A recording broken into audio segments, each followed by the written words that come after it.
आज से कई साल पहले की बात है कि मेरे घर के सामने एक एहसन नामी लड़का रहता था। मैं अपने घर की खिड़की से अक्सर एहसन को देखा करती थी।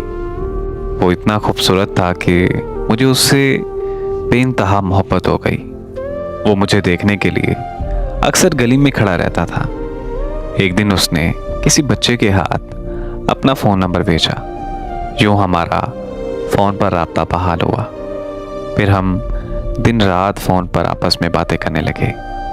मुझे घर से बाहर आने जाने की इजाज़त नहीं थी तो हमारी कभी आपस में मुलाकात हुई ही नहीं थी। हम एक दूसरे को दूर से देखकर ही खुश हो जाते थे। 2 सालों बाद उसने मुझे बताया कि उसे ब्लड कैंसर हो गया है। ये सुनकर मैं बहुत रोई और उससे वादा किया कि मैं कभी भी उसका साथ नहीं छोड़ूंगी। लेकिन वक्त के साथ साथ वो बदसूरत होने लगा। कैंसर की वजह से उसके सर के बाल गिरने लगे। यहाँ तक कि मुझे उससे देखकर खौफ आने लगा तो मैंने उससे बात करना बंद कर दी। फिर मेरी ज़िंदगी में फैसल नाम का एक लड़का आया। मैं फैसल से फ़ोन पर बातें करने लगी। मैं फैसल की मोहब्बत में इस कदर मगन हो चुकी थी कि एहसन तो मेरे जैसे दिलो दिमाग से ही निकल चुका था। लेकिन मैं जब भी स्कूल जाती और वापस आती तो एहसन मुझे देखने के लिए गली में बैठा होता था। जब मैं दूसरी तरफ मुंह करके गुजर जाया करती थी। और फिर एक दिन मुझे खबर मिली कि एहसन का इंतकाल हो गया है।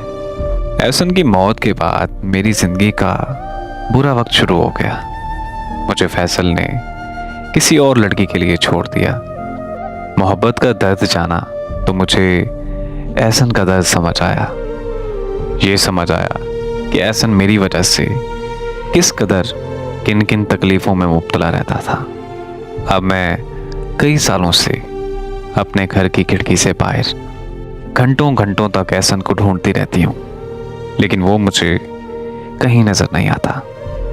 और अब मुझे तो फैसल की कोई बात याद नहीं आती, मगर एहसन का चेहरा हर वक्त मेरी आंखों के सामने रहता है और मैं उसकी यादों में घंटों बैठ के रोती रहती हूँ। काश वो एक बार वापस आ जाए तो मैं उसके पाँव पकड़कर माफ़ी मांग लूँगी। सही कहते हैं कि इंसान की कदर तब होती है और उससे मोहब्बत तब होती है जब वो इस दुनिया से रुखसत हो जाता है। बहुत कम लोग होते हैं जो वक्त पर अपनी मोहब्बत की कदर करते हैं।